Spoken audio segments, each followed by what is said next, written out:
Terima kasih masih di seputar Bali pemirsa. Intensitas hujan di Kabupaten Karangasem cenderung tinggi. Kondisi cuaca ini dikhawatirkan akan menimbulkan gelombang tinggi di kawasan pantai.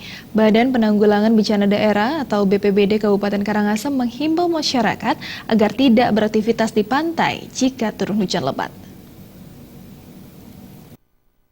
Intensitas hujan berpotensi memicu gelombang tinggi. Dalam hal ini, BPBD Karangasem menghimbau masyarakat agar tidak melakukan aktivitas di dekat pantai saat hujan lebat. Kepala Pelaksana BPBD Karangasem, Ide Bagus Ketut Arimbawa mengatakan, pihaknya telah berkoordinasi dengan BMKG untuk memantau tinggi gelombang di wilayah perairan Kabupaten Karangasem.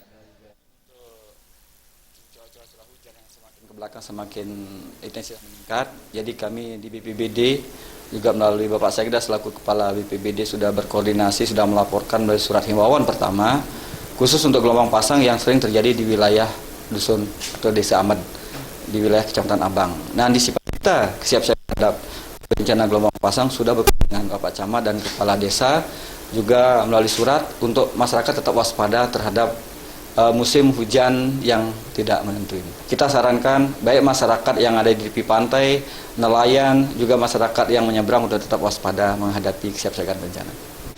Arimbawa menambahkan, tinggi gelombang saat ini terpantau normal, yakni di bawah 2 meter. Kondisi ini diharapkan tetap bertahan, sehingga tidak terjadi hal-hal yang tidak diinginkan.